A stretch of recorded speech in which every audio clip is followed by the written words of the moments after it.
You are listening to Season 5 of No Silver Spoons, hosted by Beth Herman. This season is a celebration of growth, resilience, and the kind of success that is built, not handed out. Beth is a 5-time CEO, a leader who teaches others how to scale, move through self-doubt, and use the power of neuroplasticity to change their lives and their businesses. She created No Silver Spoons to remind you that no one rises alone. Every episode in this season brings real stories, honest lessons, and the journey behind becoming the kind of entrepreneur who refuses to quit. You will also notice that many episodes come in series, so when you find one that speaks to you, stay with it. A lot of these episodes also include digital downloads that help you keep growing, and you can find those in the show notes. Welcome to Season 5. There is so much to celebrate. So without any further ado, here's your host, Beth Herman. I've been thinking about a conversation I had recently, and honestly, I haven't been able to get it out of my head. You know how sometimes you just hear a conversation or you have a conversation and you find yourself reflecting back on that over and over and over again because of maybe one thing someone said or how they said it or how you would go back and redo that or have that conversation differently. I happened to be talking to a dentist who was frustrated because there was a significant amount of diagnosed treatment that was sitting unscheduled. Now, if you've been in dentistry long enough, you've probably heard some version of this story before. The assumption is usually that patients don't understand treatment or they can't afford it, or maybe the treatment coordinator isn't following up consistently. Those are typically the first places people look. This dentist was no different. As we were talking, he kept coming back to the same conclusion. We have a treatment acceptance problem. And I remember saying, maybe, but I don't think that's actually the problem. And then there was this awkward little pause. And one of those moments where someone isn't sure whether you're about to say something insightful or completely ridiculous. And to be fair, from his perspective, my comment probably sounded ridiculous. Patients were leaving without scheduling. Recommended treatment wasn't moving forward. Revenue was sitting there untouched. And what else would you call it? But the longer I do this, the more convinced I become that we spend a lot of time treating symptoms while completely missing the cause. And I think that's exactly what's happening in many dental practices. Not just with treatment acceptance, but with leadership, communication, team dynamics, growth, all of that. We become so focused on what's visible that we stop asking what's underneath it. And that's what I want to talk about today. Before we get into that, if you're new here, welcome. I am Beth Herman, MBA, founder and CEO of Dentistry Support and 4 other organizations. And while dentistry support is often the starting point for these conversations, it is rarely where they end. Some episodes will be very much so dental. Others, they won't be. We'll talk about business, leadership, and neuroscience because I'm absolutely obsessed with it, communication, decision-making, and occasionally the things that make absolutely no sense until you stop and really think about them. And after more than 25 years in dentistry, I found that the most interesting questions usually have very little to do with teeth. They have everything to do with people. And today's episode is a perfect example. Because what I've come to realize is that most treatment acceptance problems aren't really treatment acceptance problems at all. They're decision-making problems, and there's a difference there. One of the things I find fascinating about dentistry is that we spend years learning clinical skills. We become experts in diagnosis, treatment, and procedures. Yet most of us receive very little education on how people actually make decisions. And when you think about that, it's really strange. Because every day we ask people to make decisions. We ask them to trust us. We ask them to invest in their health. We ask them to move forward with recommendations that may affect their finances, their schedule, their comfort, and sometimes their identity. Then we act surprised when they hesitate. And I don't mean that critically, because I've done it too. But over the years, I've become increasingly curious about what is actually happening in those moments. Why does someone sit in a chair, acknowledge they need treatment, agree with diagnosis, ask thoughtful questions, thank the doctor, and then disappear? Because if they understood the problem, shouldn't the decision be easy? The answer, it turns out, is no. Understanding something and deciding something are two entirely different processes. And that's where things get interesting. One of the biggest mistakes we make is actually assuming that people delay decisions because they lack information. Sometimes that is true. Most of the time, it isn't. Think about your own life for a minute. Have you ever delayed something you knew you needed to do? A difficult conversation, a financial decision, maybe a health issue, or even a business decision. Something you knew needed your attention. You probably didn't delay it because you didn't understand it, right? You delayed it because there was something about it that felt uncomfortable. Something maybe unresolved, maybe uncertain. I don't know. But in my opinion, it's not a character flaw. It's just human nature. And when I started looking at treatment acceptance through that lens, everything began to make more sense for me. Patients aren't necessarily resisting treatment. They're often resisting uncertainty. They're resisting the feeling that comes with making a decision they don't yet feel fully comfortable making. And the more I learned about neuroscience, the more I realized how much this really matters. Because the brain doesn't process uncertainty the way most people think it does. To the brain, uncertainty can feel remarkably similar to danger. And not because danger exists, because the brain is constantly trying to protect us from potential threats. Which means every unanswered question becomes important. Every unknown becomes magnified. And every concern becomes louder. And suddenly, what looks like procrastination may actually be something much deeper. It may be the brain doing exactly what it's designed to do, protecting the person from the perceived risk. The challenge is that perceived risk and actual risk are rarely the same thing, and that's exactly where we're going to go next. One of the things that changed the way I look at treatment acceptance was learning more about how the brain processes uncertainty. And not necessarily from a dental perspective, just a human perspective. The brain is constantly trying to answer one question and one question only. Am I safe? What's interesting is that the brain doesn't just respond to actual danger, it responds to perceived danger. And uncertainty often gets categorized as danger. If you've ever had a medical test and waited for the results, you know exactly what I mean. The waiting is often worse than the actual answer. Your mind starts filling in blanks. You imagine scenarios. You create stories. You start solving problems that don't even exist yet.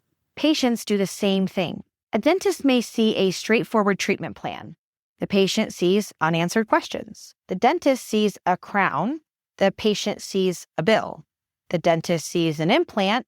The patient sees surgery. The dentist sees periodontal therapy. The patient sees discomfort. Now, neither person is actually wrong in any of these scenarios. They're simply looking at the situation through different lenses. And if we're not careful, we actually end up communicating from our perspective instead of theirs. One of the most common things I hear in dentistry is, but we explained everything. We had them sign it. They saw it. We laid it out. We had pictures. We had a video. I believe that. Most dental teams do explain everything. The challenge is that explaining and reassuring are not the same thing. A patient can fully understand what needs to be done and still feel uncertain about moving forward. The question isn't always whether they understand the treatment. The question is whether they feel comfortable making the decision. And that's a different conversation. And I think it's one of the reasons some practices consistently outperform others when it comes to treatment acceptance. Over the years, I've noticed there are a handful of reasons patients tend to delay treatment. Money is certainly one of them. But honestly, I think we overestimate how often money is actually the primary issue. I've seen patients spend thousands of dollars on treatment without a single ounce of hesitation. I've also seen patients postpone treatment that costs less than a family dinner out. If money were the only factor, those situations would not exist. What I have found is that patients are often wrestling with questions they haven't voiced yet. Sometimes they're trying to decide whether they trust the recommendation. Sometimes they're wondering if the treatment is really necessary, or they're comparing your recommendation to something they read online. Sometimes they're afraid. Sometimes they're overwhelmed. And sometimes they're carrying around experiences from years ago that have nothing to do with your practice. I remember speaking with a patient years ago who seemed hesitant about moving forward with treatment. The team assumed that it was financial. After a longer conversation, she shared that she had been in a traumatic dental experience when she was a child.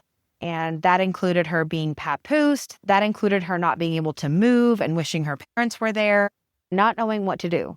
She went on and on about that very private and personal experience. And do I think everything was handled right in what she told me? No, that's for a different episode. But no one in the office had asked about her prior experiences. No one knew what she had gone through. What looked like a financial objection was actually just fear. And fear has a funny way of disguising itself.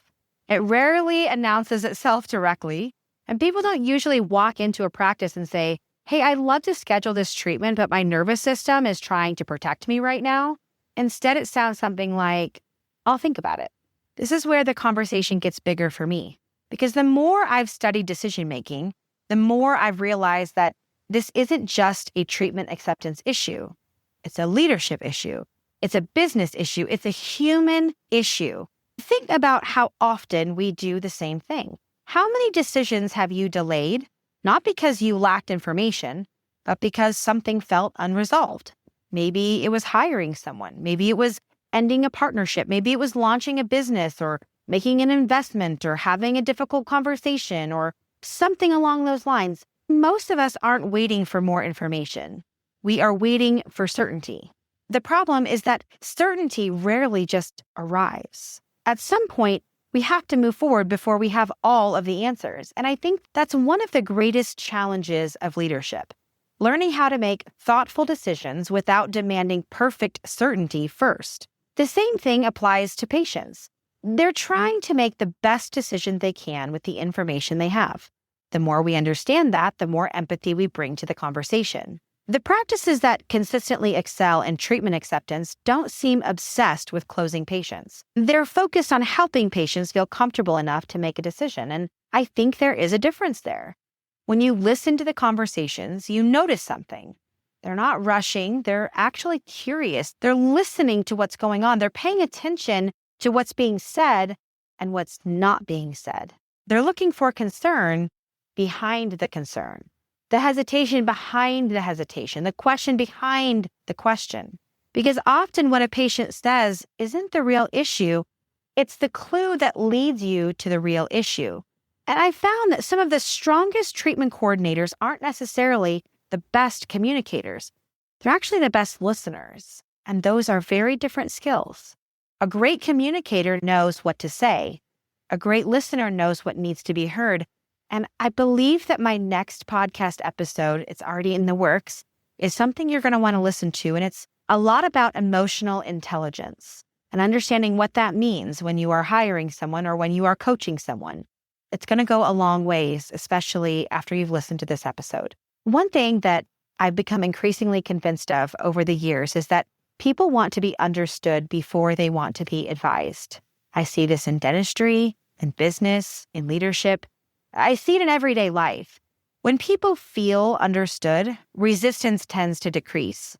Trust tends to decrease. Conversations become easier, decisions become clearer, and relationships become stronger. And that's why I don't think treatment acceptance starts with a treatment plan. I think it starts with trust. Long before the recommendation or the financial discussion or the follow-up call, trust is being built in the interactions. In the phone call, the greeting, communication, the consistency, the experience, if you will. By the time treatment is presented, patients have already formed opinions about whether they trust the people in front of them. And that's not something that happens in a single conversation. It's something that is earned over time. Before we wrap up this episode, let's get to my favorite part of every episode, our That's Good moment. One of the biggest takeaways from today's conversation is what looks like indecision often isn't indecision at all. Sometimes it's uncertainty, sometimes it is fear, and sometimes it is a lack of confidence. But sometimes it's simply a person trying to make sense of a decision that feels bigger to them than it does to us. Another thing worth remembering is that information alone rarely changes behavior. If it did, all of us would make perfect decisions all of the time. The reality is that people make decisions emotionally and then work hard to justify them logically. And perhaps the most important lesson for me is this: the better we understand human behavior, the better we become at almost everything, from leadership, communication, business, to relationships, and even dentistry. Because when you understand people, you stop trying to force outcomes and start creating environments where better decisions can happen naturally. Thank you for spending part of your day with me. These are the kind of conversations that keep me curious, and I hope they do the same for you. If today's episode made you think about treatment acceptance differently, or leadership differently, or even your own decision-making differently, then it was time well spent. And if you know someone who could benefit from this conversation, share this episode with them.